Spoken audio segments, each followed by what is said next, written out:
Alhamdulillahilladzi arsala rasulahu bil huda wa dinil haq liyudhhirahu 'ala dini kullihi wa kafa billahi shahida. Asyhadu an la ilaha illallah wahdahu la syarika lah wa asyhadu anna Muhammadan 'abduhu wa rasuluh alladzi la nabiyya ba'dah. Wa usalli wa usallimu ala sayyidil awwalin wal akhirin nabiyina Muhammadin wa ala alihi wa ashabihi wa man tabi'ahum bi ihsanin ila yaumiddin amma ba'du. Alhamdulillah ya sekalian, di kesempatan subuh kali ini di kajian rutin, insyaallah kita akan melanjutkan pembahasan kitab Tadhkiratus Sami' wal Mutakallim fi Adabil Alim wal Muta'alim. Dan kita masih di pembahasan adab talib fi nafsihi, ya, adab seorang murid terhadap dirinya, yaitu masuk ke poin yang keempat, rabi' an yakna'a minal quti bima tayassara wa in kana yasiron. Hendaklah seorang murid itu merasa qanaah, ya, bersikap qanaah, menerima apa adanya, sederhana, ya, dalam hal makanan, ya, dalam hal makanan pokok, ya, yang dia makan, dengan apa yang mudah walaupun sedikit, ya, yasiron. Wa minal libasi bima satara mislahu wa in kana khalaqan, dan juga dari pakaian yang bisa menutupi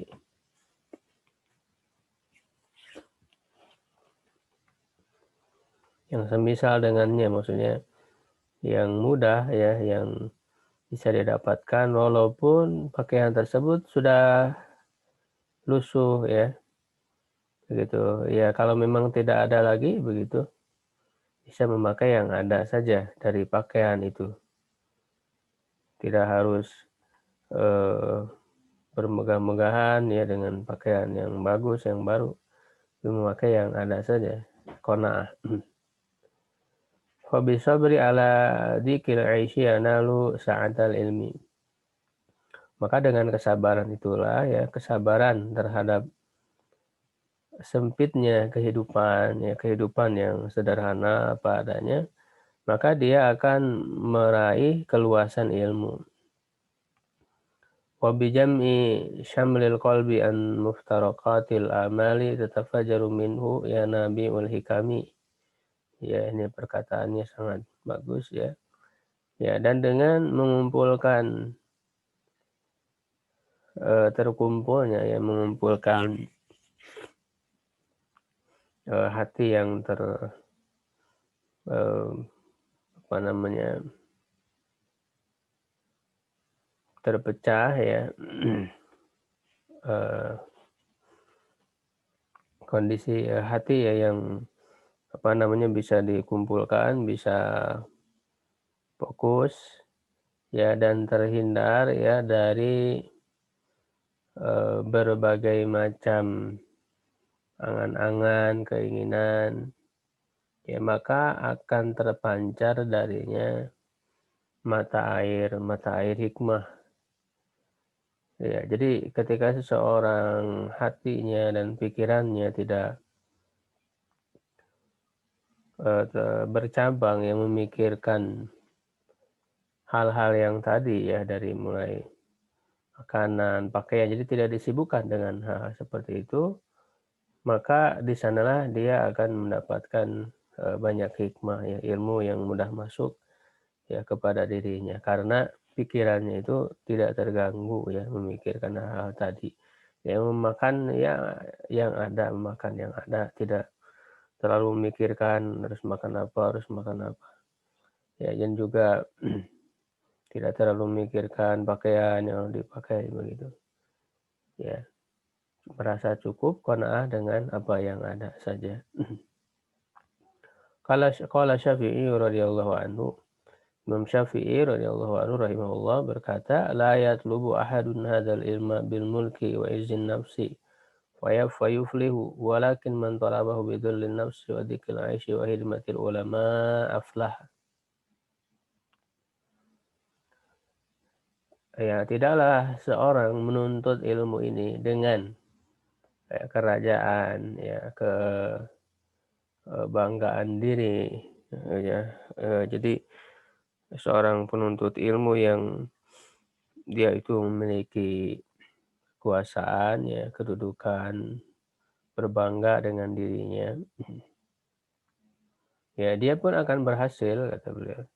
Ya, dia akan berhasil ketika misalnya orang berada dalam jabatan, dalam kedudukan, kekuasaan, dia ingin menuntut ilmu, ya insyaallah dia akan berhasil. Tapi kata beliau, walakin man talabahu bidzillin nafsi, orang yang menuntutnya dengan eh, diri yang rendah, yang tidak memiliki kekuasaan gitu. Wa dikil aisy atau daikil aisy, sempitnya kehidupan, wa khidmatil ulama, dan berkhidmat kepada ulama, ya. Aflaha, nah dia akan menjadi lebih berhasil lagi begitu.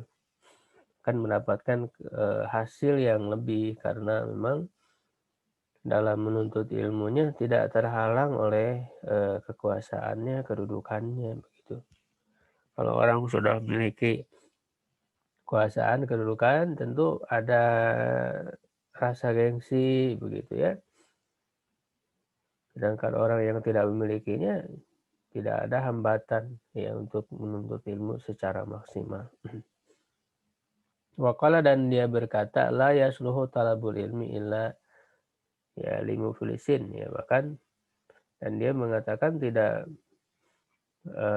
layak menuntut ilmu kecuali orang yang bangkrut.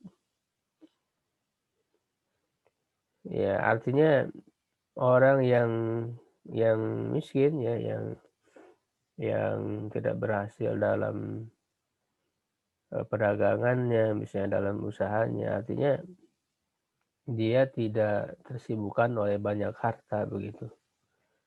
Ya, dan dikatakan walal ghaniyul makfiyu qala walal ghaniyul makfiyu, orang yang kaya yang memiliki kecukupan, ya, ya tidak pula orang yang kaya yang memiliki kecukupan. Ya, ini maksudnya adalah tadi, ya, agar tidak tersibukkan oleh harta. Qala Malikun, Imam Malik, ya, rahimahullah berkata, la yablughu ahadun min hadzal ilmi ma yuridu hatta yudirra bihi al-faqru wa yu'thirahu ala kulli syai'in. Seseorang tidak akan sampai, ya, kepada ilmu ini, ya, apa yang dia inginkan, sampai kepakiran itu bisa memadaratkan dirinya, ya, dan dia lebih mengutamakannya, ya, terhadap segala sesuatu. Ya, begitu. Bahkan Imam Malik mengatakan syarat, ya, seorang bisa sampai kepada ilmu ini adalah ketika dia eh, merasakan kepakiran. Ya, ada rasa kepakiran, ya, tentu juga akan berimbas kepada kelaparan, ya, sulit misalnya untuk mendapatkan makan, ya, ada kelelahan. Jadi ketika orang merasa ada perjuangan, ya, penderitaan yang lebih, di situ akan terasa, ya, bagaimana ketika ilmu itu didapatkan begitu dengan perjuangan itu, sehingga ilmu yang didapat itu betul-betul dirasa sebagai nikmat yang sangat besar dari Allah, sehingga akan membuat dia betul-betul menjaga ilmu itu. Ya, maka ini diantara syarat, ya, orang bisa mendapatkan ilmu, ya, seperti oleh Allah Subhanahu wa taala digambarkan dari kisah Nabi Musa alaihissalam, ya, ketika akan belajar kepada Nabi Khidir alaihissalam, ya, Dia mengatakan eee, kepada pemuda ya yang membantunya itu, "Atina ghadaana laqad laqina min safarina hadza nasaba." Ya, berikan kepada kami ya makan siang kami. Sungguh kami telah, mencapai ya di perjalanan dengan perjalanan ini ya kepada rasa letih dan rasa lapar. Ya, jadi menuntut ilmu harus sampai kepada ada rasa letih, rasa lapar ya. Kita bisa membayangkan bagaimana para ulama mereka melakukan perjalanan yang jauh ya dengan kendaraan yang tidak seperti sekarang ya. Bagaimana kelelahan yang mereka rasakan. Ya, dengan makan gitu banyak ya kisah-kisah yang perlu kita baca ya agar menjadi bekal bagi kita untuk bisa sukses ya di dalam meraih ilmu ini. Intinya adalah bahwa untuk mendapatkan ilmu ini diperlukan perjuangan, perlukan pengorbanan, bahkan sampai kepada tahap penderitaan dalam perjuangan itu. Waqala Abu Hanifah yusta'anu 'alal fiqhi bi jamil hammi wa yusta'anu 'ala hadfil 'alaiki bi akhdhil yasiri indal hajati wa la yazid. Abu Hanifah berkata, ya akan terbantu ya untuk bisa mendapatkan ilmu fikih ya dengan mengumpulkan eh, kesungguhan ya ataupun cita-cita ya tekad ya di dalam diri ya hamin dan akan terbantu untuk menghilangkan hambatan-hambatan ya di dalam meraih ilmu itu dengan mengambil sedikit saja ya dari kebutuhan ya ketika membutuhkan dan dia tidak menambah ya tidak lebih daripada itu. Jadi belajar fikih apalagi ini adalah ilmu yang cukup mendalam, jadi diperlukan fokus ya, fokuskan pikiran ya, tidak tersibukkan oleh hal yang lain. Ya, begitu juga bisa menghilangkan hambatan-hambatan penghalang dari menuntut ilmu itu ya dengan mengambil sesuai kebutuhan saja ya dari kebutuhan itu.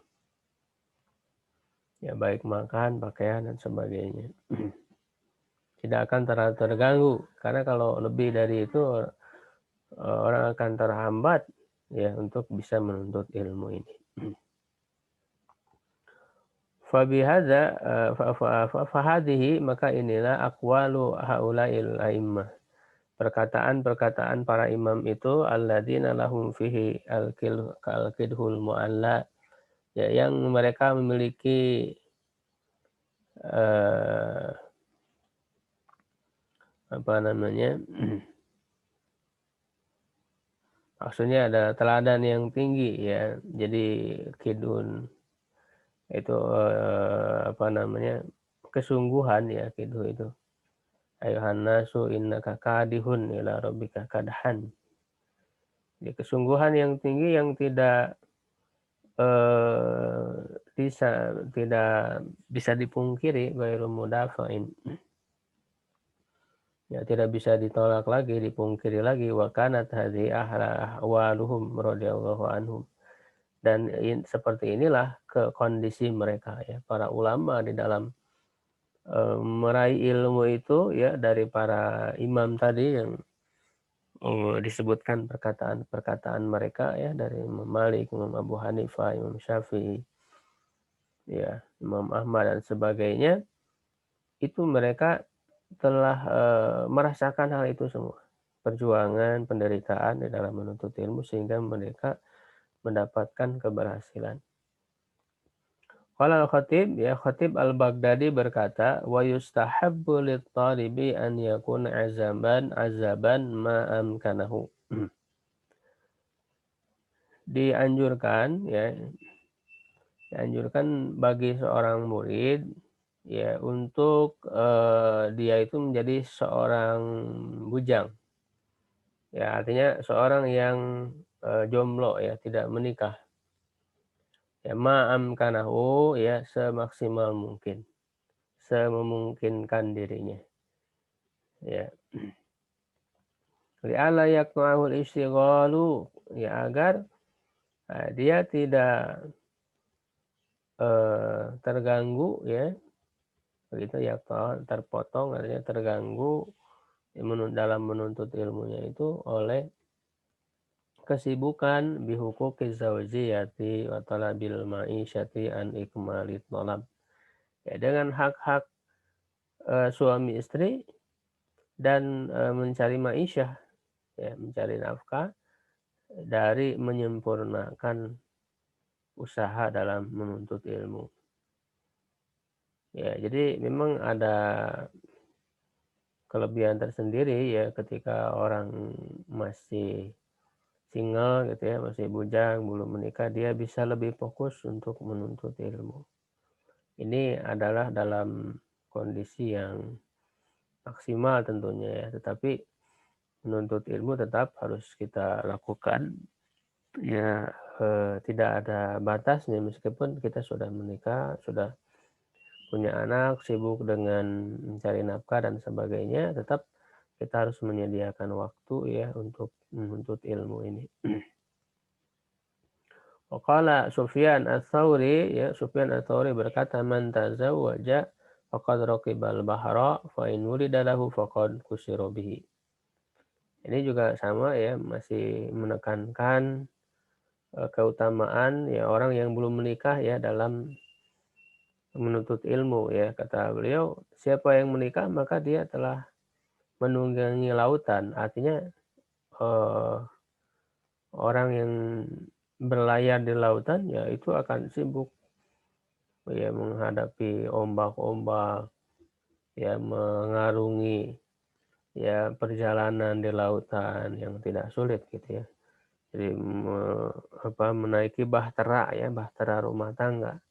Di sana akan banyak, eee, apa namanya, gelombang-gelombang ya, kesibukan-kesibukan antara suami istri itu ya. Kalau dan jika dia, apa, dilahirkan anak ya baginya, ya sungguh dia akan terpecah lagi ya, akan, eee, konsentrasinya akan pecah ya dengan hadirnya anak itu ya. Tentu ketika orang sudah memiliki anak, ya akan,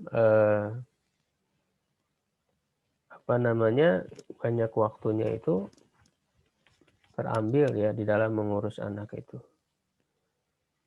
gitu. Jadi memang keutamaan orang yang belum menikah dia bisa fokus ya dengan maksimal, ya begitu. Tapi ketika orang sudah menikah, sudah punya anak pun ya tetap dia harus bisa ya menyediakan waktu untuk, menambah ilmunya begitu ya. Wabil jumlah dan secara keseluruhan fatarku tazwiji li ghairil muhtaji ilaihi aw ghairil qadiri alaihi aula. Ya, meninggalkan menikah ya tidak menikah bagi orang yang membutuhkannya, bagi orang yang tidak membutuhkannya atau tidak mampu untuknya. Ya, jadi emang kalau orang yang memang belum mampu untuk menikah ya atau tidak butuh ya artinya dia masih bisa terhindar dari kemaksiatan, dari perzinahan misalnya, bisa untuk tidak menikah dulu ya itu lebih utama. Kecuali kalau memang dia sangat butuh untuk menikah ya harus menikah untuk menjaga dirinya. La siyama li talib alladzi ra'su malihi jam'ul khatiri wa ijma'ul qalbi wa isti'malul fikri. Apalagi ya la siyama apalagi bagi seorang murid, seorang pelajar yang modalnya rasumali, modalnya itu dia, mengumpulkan, hati ya, wa ijmamu qalbi ya, wa istimalul fikri. Artinya, seorang murid yang sangat perlu ya kepada mengkonsentrasikan pikiran ya, hati ya yang difokuskan kepada ilmu.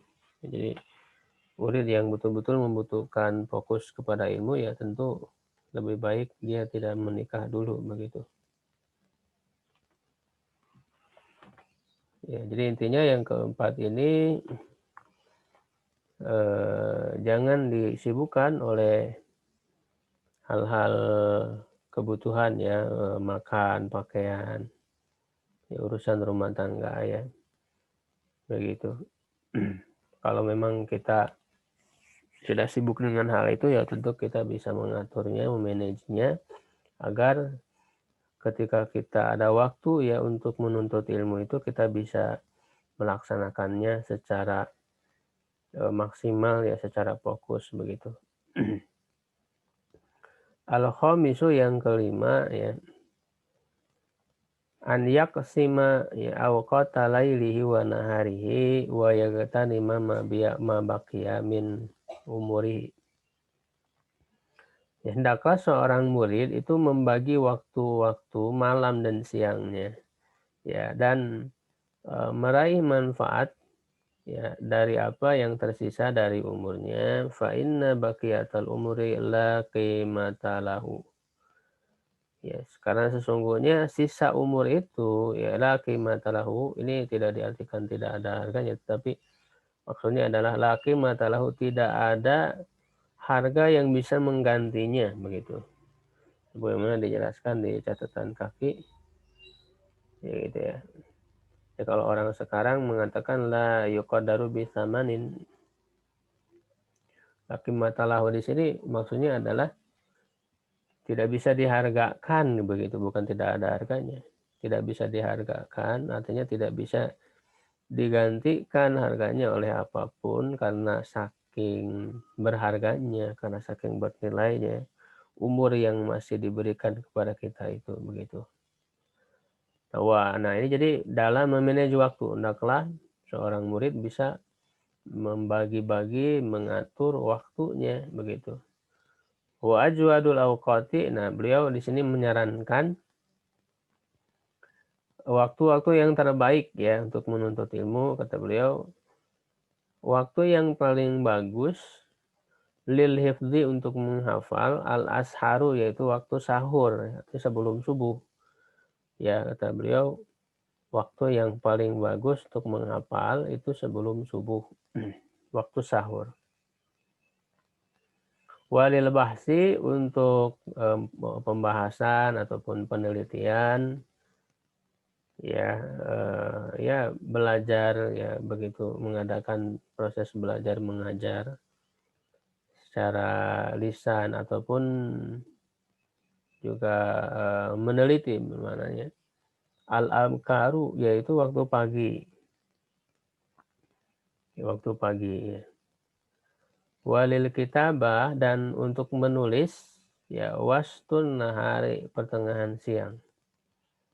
Ya wastun nahari, pertengahan siang. Walil mutola'ati wal mudzakarah, dan untuk mutola'ah ya, mutola'ah ya, membaca ya, mudzakarah dan mengingat-ingat kembali ya pelajaran, bisa dilakukan bersama-sama ya dengan teman-teman ya, ataupun ya menelaah ilmu-ilmu ya, kitab-kitab itu al-lail, di malam hari ya, bagusnya di malam hari kata beliau. Ya, berarti ini menunjukkan ada aktivitas-aktivitas dalam menuntut ilmu ya, dari mulai menghafal, ya membahas ya, guru ya mengajarkan. Ya, juga murid juga dibantu dengan menuliskan. Ya, bahkan lebih bagus apa yang telah disampaikan oleh guru itu dia kemudian mencatatkan kembali. Walaupun tidak langsung, misalnya seperti contoh yang dilakukan oleh anak-anak ya, murid di Mauritania misalnya, Mereka itu ketika guru menjelaskan pelajaran, mereka menyimak dengan sungguh-sungguh tanpa terganggu oleh menulis. Menyimak, nah baru setelah mereka pulang ke tempatnya, ke sakannya masing-masing, nah di sakan itu, di kamar itu mereka menuliskan kembali apa yang telah mereka dengar dari guru itu. Jadi menulisnya itu diakhirkan gitu ya, tidak pada saat proses, pembelajaran. Ya, karena memang sudah terlatih, ingatan mereka ya, hafalan mereka. Begitunya kita pun kalau memang sudah terbiasa dalam menghafal ya, mengingat, bisa melakukan seperti itu ya, ketika selesai pembelajaran, nah baru kita menuliskan apa yang dijelaskan oleh guru itu. Qala al-Khatib, ya Khatib Al-Baghdadi berkata, "Ajwadu awqatil hifdzi al-ashar." Waktu yang terbaik untuk menghafal adalah waktu sahur ya, summa washtun nahar ya, kemudian, pertengahan siang, summal ghadatu, kemudian petang, ya sore begitu ya, atau maghrib gitu ya, setelah maghrib. Jadi tentu bagi orang yang lebih banyak lagi untuk menghafalnya, waktu untuk menghafal misalnya untuk menghafal Quran, ya dia bisa menghafal sebelum subuh, pertengahan siang dan sore, ya. Dia berkata, "Wa hifdzul laili anfa'u min hifdzin nahar." Menghafal pada waktu malam itu lebih bermanfaat daripada menghafal pada waktu siang. Karena memang, malam ya tentu suasananya kan hening gitu ya, sepi, sehingga akan maksimal di dalam menghafal itu. Berbeda dengan waktu siang yang ya berisik, banyak, suara-suara yang mengganggu begitu. Dan waktu, sedang lapar itu lebih bermanfaat daripada pada waktu kenyang. Ya sebagaimana diceritakan ya dari para ulama itu dalam kondisi lapar, misalnya Imam Syafi'i, beliau, lapar, dalam kondisi lapar mengurung di kamarnya dan membaca ya, menghafal setiap catatan-catatan dari, hasil dia belajar, dan dia tidak keluar dari ruangan itu kecuali telah menghafal seluruh yang dia catat itu. Jadi ada semacam suasana yang lebih mendukung kepada menghafal ketika orang sedang berada dalam kondisi lapar daripada ketika dalam kondisi kenyang. Ya.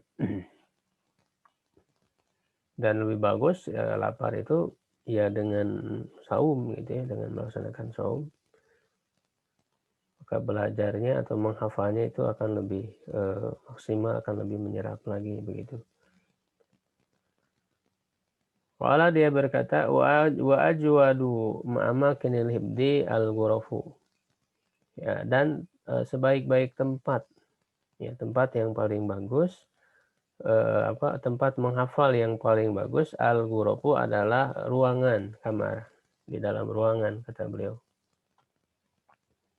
Wa kullu maudi'in, dan setiap tempat, ba'idin anil mulhiyati. Ya, setiap tempat yang jauh dari yang melalaikan, hal-hal yang melalaikan. Begitu ya.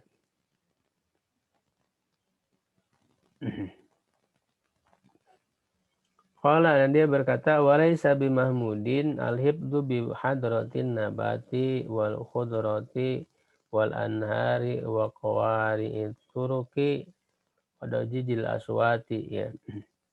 Bukan sesuatu yang terpuji, yang bagus menghafal dengan hadir, dengan adanya, tanaman ya. Ya, ada tanaman dan kehijau-hijauan, sungai, ya, jalan-jalan begitu, jalan, yang bisa terlihat, artinya dengan melihat pemandangan ya. Itu menghafal dengan melihat pemandangan, tumbuh-tumbuhan, hijau-hijauan, sungai. ya jalan, wadojijil aswat dan kebisingan suara, ya li'annaha tamna'u min huluwil qalbi ghaliban.